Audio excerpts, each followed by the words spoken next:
Estou tentando ver se eu consigo falar com o senador Marcos Duval. Meu Deus do céu, falando de golpe de Estado, como é que foi essa reunião? Explicar outra vez que teve essa reunião, teve 4 locais onde ela foi, a mesma reunião, né?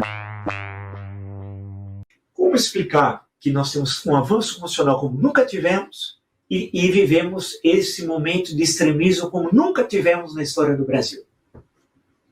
Aí, na história republicana em especial, é difícil isso, né?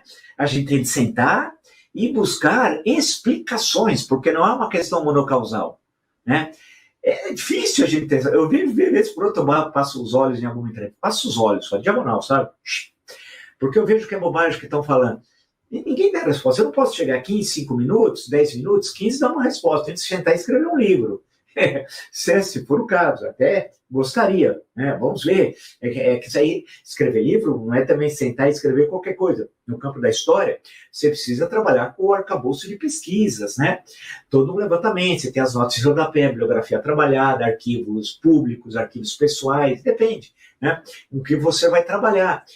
Trabalhar com a história oral também, quando é possível, né? Etc. Então, é uma coisa que exige muito, muito, muito trabalho. Então, o que eu estou vendo aqui, e mais uma vez, ele diz, e as pessoas caem nisso. Nas redes sociais, que hoje é o que a gente pode mais ou menos sentir, né, acompanhar as pessoas, para onde elas vão, né, porque as outras mídias são absolutamente distintas de outras que estão quase que desaparecendo. Entra nessa coisa, vamos discutir a questão do aborto, droga, aí vem um sujeito que quer aparecer, porque todo mundo quer lacrar, todo mundo, é quase que condição de sobrevivência nas redes sociais. E aí volta todas aquelas questões, por exemplo, quando eu tenho lá o Humberto Eco, né, quando ele falou que naquele momento lá atrás, né, de que a internet estava dando espaço, ia dar espaço para os idiotas. Você tinha antigamente o idiota do quarteirão, o bobinho da esquina, que falava uma menor bobagem, mas ficava ali. Grosso modo, no caso do Brasil, o tiozão de churrasco falava umas bobagens, mas ninguém dava importância, porque não tinha isso daqui.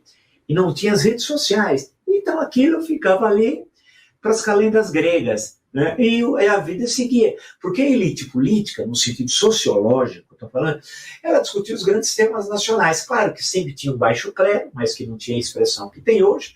E as grandes questões nacionais estavam sendo discutidas lá. Mesmo que o tiozão do churrasco não entendesse, mas ele não tinha voz. Hoje o tiozão do churrasco tem voz dentro do Congresso Nacional, porque não tem mais aquela mediação daquela elite política que estava aqui, e que formava um paredão para o tiozão do churrasco. E aqui você tinha instituições. Não tem mais isso. Essa elite política, em grande parte, não é mais elite, e ela é o tiozão do churrasco que entrou no Congresso Nacional, por exemplo, e nas Assembleias Legislativas. Então, o tiozão do churrasco apresenta para agora o Dia do Patriota, além de Porto Alegre já foi suspenso, quer ser o dia do nascimento do Bolsonaro. Ser o Dia do Patriota. O bobão aí apresentou isso. É um negócio inacreditável. Claro que, ao invés de discutir as grandes questões nacionais, é porque eles não conseguem, eles não têm capacidade mental, que você precisa se debruçar, estudar, ler relatórios, acompanhar o que está ocorrendo no mundo, ver as diferentes áreas do conhecimento, ver o que ocorreu no passado recente brasileiro, dialogar. É uma questão que exige muito esforço intelectual. E eles são marcados pelo baixíssimo esforço intelectual. É um nível rasteiro, eles não têm condições. Eu digo porque quando eu vou conversar, eu sempre fico assombrado pela mediocridade. Porque eu sempre tento ser um pouco otimista, falar, não, acho que esse daí não deve ser tão ruim assim, vai, para ser educado. O sujeito a pessoa não sabe nada. E tem aí, há décadas.